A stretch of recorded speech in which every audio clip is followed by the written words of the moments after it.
What's going on, guys? It's your boy LQ, Mr. Real Deal Fantasy HQ. This is the Fantasy Football Picks and Bets presented by Prize Picks. Make sure you guys download the app right now. Sign up using promo code MMN, and they'll be matching up your first deposit up to $100. That's free money, people. Promo code MMN, and you guys will be set up for success to bring home the gold. So, have a great show today. Got some studs, got some duds.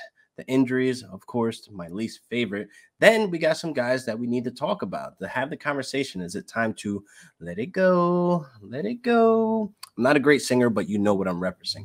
But we need to have the conversation. Do we hold on a little bit longer for these players, or do we just flat out just cut them? Just let them go. Get them off our bench. Get rid of the dead weight. So let's get right into it. So let's start with the dessert. Of course, let's get the stub muffins out of the way. These guys showed up and showed out. These guys deserve to be highlighted today. So Kirk Cousins had an incredible game, 373 yards, 3 touchdowns, and 33 fantasy points. Man, he showed up and showed out. He played a great game, great performance to bounce back, and I definitely think he needs to be playing like this more like moving forward. I mean, honestly, Kirk Cousins was looking great in that pocket, great awareness. He was getting out of the way, out of the blitzes, and he was actually a little mobile towards the end of the game. So I do realize that he had overtime to play, so that's more opportunity to put up more fantasy points. But hey, he was QB1 as of now. When I'm recording this, QB1 for the week. So I definitely believe Kirk Cousins, he deserves that stud muffin stamp. Now, moving on to Jalen Waddle. The Waddle game is a breakout this week. 70 yards, 2 touchdowns. He had 13 targets. He had 10 catches, 24 fantasy points. This is something we've been waiting for Waddle. But based on situation, I definitely believe Tua can keep this going for Waddle. But Devontae Parker is hurt. Preston Williams was out. Not that Preston Williams was ever making a huge impact on the offense. I'm just saying they were missing some wide receivers. So therefore, Waddle was able to step up as the wide receiver one that we know he is. So moving forward, I'd love to see a Tua and Waddle connection just build and make greatness. So moving on to Jonathan Taylor. Even though Frank Wright hates fantasy football, like flat out just hates fantasy football, it's like he doesn't understand that, JT could be a full workload. Like he deserves like as many touches as Derrick Henry a game. Like I'm talking 25 to 30 touches a game. And therefore we don't need to be ripping our hair out when we see going into the half, Jonathan Taylor only having 2 carries. Like thankfully, there was a lot of football left. He ended up with 145 yards and 2 touchdowns. This is great, but Frank Wright hates fantasy football. It's like he purposely wants us to stress that first half. So it's like, man, whatever the case may be, just hopefully, I'm praying that JT can be leaned on as heavy as he was on the second half of the game, obviously, moving forward for all 4 quarters until, week 17, until this year is over. But of course, that's probably not going to happen. But shout out to JT today, stud muffin of the week. Now, let's get into some duds. Some guys that I was very disappointed in. Some guys that I actually had in starting lineups. So, crazy enough, Justin Herbert is on this list for the duds. I mean, only 195 yards. He had 1 touchdown, 1 interception, but only 12 fantasy points. Man, coming off of a week where you had 5 touchdowns, you had like almost 400 yards passing, and now you go into, Baltimore, and obviously it's a different setting. It's a away game, but they were not playing with Justin Herbert. They were bringing that blitz every single time. The coverage was great. The Ravens played, very good today. So shout out to the Ravens defense. Also have them in some fantasy leagues that still, obviously run defenses. But Justin Herbert, man, that was a complete dud. Not a lot out of Keenan Allen as well. Mike Williams actually was hurt in the third quarter. He was sidelined for the rest of the game with a knee injury. Hopefully that is nothing too serious. Hopefully we can, see him on the field next week. But Keenan Allen, he should be on the dud list, but we got more disappointment. So Antonio Gibson, let's get into him, man. 2.4 fantasy points, splitting carries with J.D. McKisson, who had 15 fantasy points compared to Antonio Gibson, 2.4 fantasy points for 44 yards he had on the ground. So here's the difference, man. If you're going to split those carries with J.D. McKisson, you need to be splitting some of those targets out of backfield as well, because it looks like, Antonio Gibson didn't really have any. It obviously was a J.D. show today. It's kind of annoying trying to figure out what week we could start Gibson. Gibson's on that line to where we need to play him based on matchups.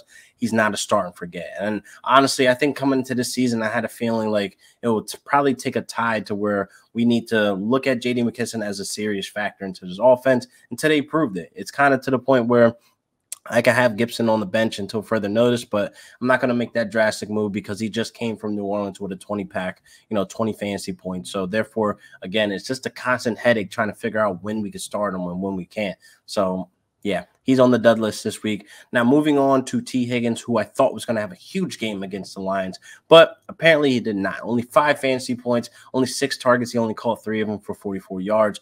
Very unfortunate. I definitely thought this was the matchup for him and Chase to actually explode, but apparently it was Chase and Mixon, which I'm not too mad at because I have shares of both of those guys. But looking at T. Higgins in most of the leagues that I have him in, I really feel as though this should have been the game that he just basically exploded as well, but he did not. So T. Higgins, you're on the dead list this week. So let's move on to the veggies, the worst part of the show. We're going to be talking about the injury. So unfortunately, Kareem Hunt suffered a calf injury. He was taken off the field. It was non-contact, what it looked like for the most part. It wasn't like he was in, a bunch of like people tackling, like a gang tackle or anything like that. It was kind of just him running out for a check down and grabbing his calf, and he kind of went to the ground, and that was it. So no real time frame on that. Kadarius Toney was injured today with his ankle, but we knew that coming into this week that he had an ankle injury that was bothering him coming from the Cowboys game. And a lot of managers went out there and started him when it's like, this isn't the matchup you start Kadarius Toney, especially when he's dealing with an ankle injury. I mean, honestly, I feel as though you can tell who started Toney and who didn't. I didn't, because simple fact, look at the matchup. My boys came to play today. It was a complete blowout. Even if Toney was healthy, the score still would have been what it's been. And I don't think he would have been fantasy relevant either, being that there's a Jalen Ramsey and an Aaron Donald going full speed at Daniel Jones. So therefore, yeah, who knows how long he'll be sidelined for this ankle injury, but hopefully he'll be fine. Now moving on to Latavius Murray, who also has an ankle injury as well. He was taken out of the game early, and I definitely feel as though he should be fine. Maybe, he'll be out for a week or whatever the case may be, but the Ravens still have a Le'Veon Bell, Devontae Freeman, and maybe a Tyson Williams. Who knows? But we'll get to him later.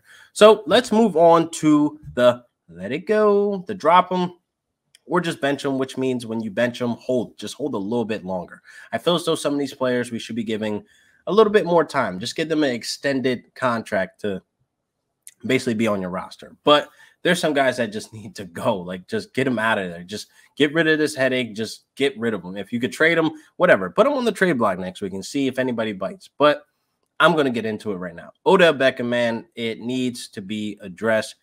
I'm not going to tell you to drop him yet. He's not droppable just yet. I'm only telling you not to drop him based on he could possibly be traded. Like, it could be happening right now as we speak. It could be happening, next week before the deadline. At some point, he needs to be traded. That's what it basically is looking like. He's not being that big it factor that we known he was, when he was in New York. So it's not a good fit for him with Cleveland, and it's obviously showing when you have a Donovan Peoples-Jones making huge plays, or a Higgins making more plays, and not being leaned on for, crunch time plays like that, like the Hail Mary last week where I was saying that Odell Beckham wasn't even involved in that. So it's okay to bench him until further notice. I know a lot of people were thinking like he was a value pick this week, a clear wide receiver 3, a flex play, and people keep throwing him in lineups, and he's disappointing. Yeah, he had 10 points this week, but it's like you expect more out of a Odell Beckham, and that's where the problem lies. So I'm saying hold. Just for now, hold.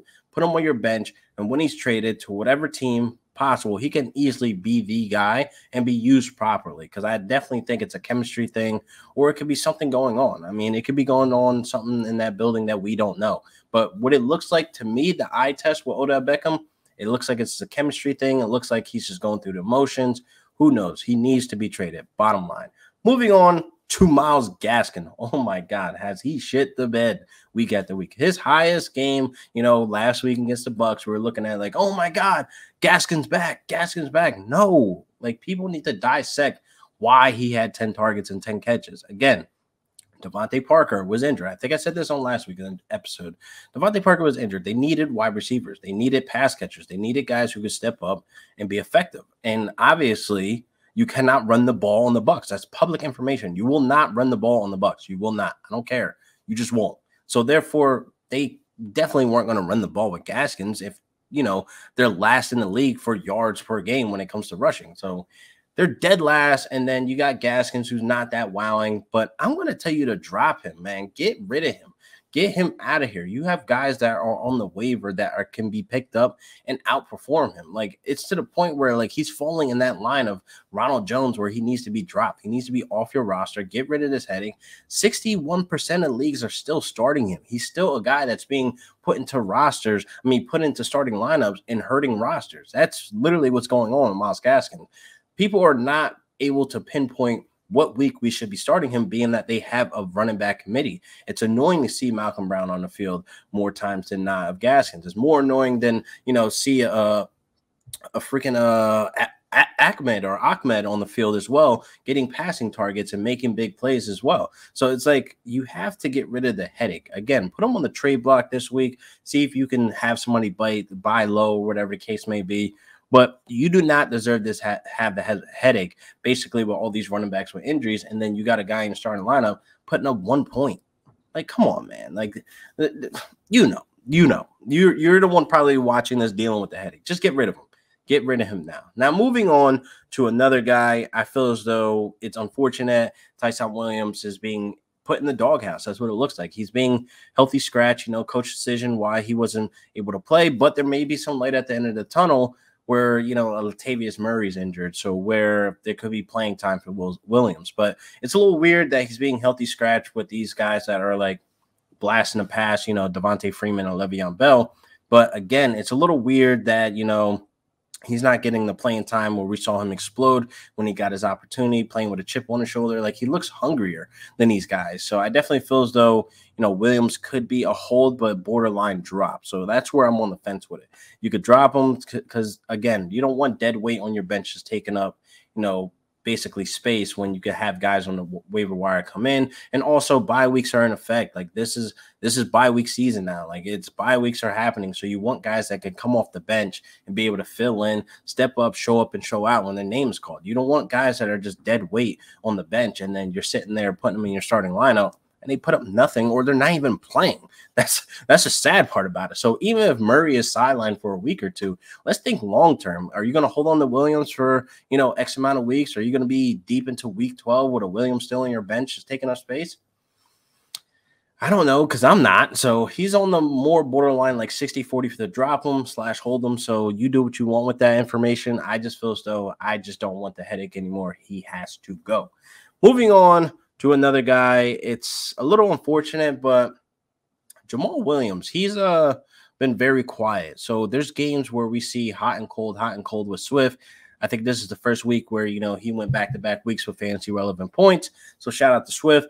But then Williams hasn't showed up since week 1. So it's like they want to use the 1-2 punch, but Williams just hasn't been leaned on as much as we thought he would be leaned on since week 1, with Anthony Lynn calling the shots for that 1-2 punch. So again, it's like you don't want bench warmers, but I'm holding on to Williams for the simple fact, like I'm benching him for sure, but I'm holding on to Williams for the simple fact that Swift has a lingering groin injury that can put him on the sideline at any point in the season, or he can make up a new injury or whatever the case may be. So I'm holding on to Williams so he can step up and have that same workload, to have that same energy that Swift is being used. That usage is what matters if, Swift was to go down. So I'm holding on to Williams for dear life. Jamal Williams, to be clear, for dear life, based on if Swift goes down with injury, that usage, that upside, that potential with the PPR format, it's definitely there for Jamal Williams. So he's definitely a hold. Now, for my last guy, we're going to be having this conversation about Jalen Reagor, man. Holy hell, he needs to go. I see a lot of people, back and forth on the wire in a lot of my leagues, picking him up, dropping him, picking him up, dropping him, which is weird because he hasn't done anything fantasy relevant since week 1. So it's kind of like, people are living off of, maybe he could be good this week, maybe, but it's no week, honestly. I mean, he's good to draw, pass interferences. I mean, he had 95 yards in pass interference, but 0 yards in catches. So yeah, that's a Jalen Reagor night. So I definitely feel as though he's taking up space. He definitely does not need to be rostered. I think a lot of people are, rostering, hoping that, we can get week 1 out of him again, but week 1 wasn't anything crazy either, to be honest. So he's definitely on the dropping list. You can get rid of him. You can go pick up another wide receiver that's on the up and coming. I mean, again, injuries are happening every week, so therefore that next man up can easily be there. Like, honestly, at this point, I'd rather have a Van Jefferson, even though we've seen about 2 weeks out of him to have big games. I'd rather have Van Jefferson, hanging out on my bench than a Jalen Reagor. Like, that's just how I feel. And that's not even being a homer, but it's true. I mean, we've seen big games out of Van Jefferson. We've seen him become, the wide receiver 3 to have that target share as well in that Rams offense. And they're balling out right now. So go pick up a Van Jefferson and go drop a Jalen Reagor. It's that simple. So yeah, there it is. But anyway, hopefully you guys enjoyed this episode. That is the wrap up of it. And this is the fantasy football picks and bets. Make sure you guys download the app prizepicks.com. Sign up using promo code MMN and you'll be set up for success. And I am your boy, LQ. Make sure you guys follow me on Instagram, Twitter, Facebook, everywhere social media at Real Deal Fantasy. And I'll see you guys next week for another great episode. Peace. Yeah.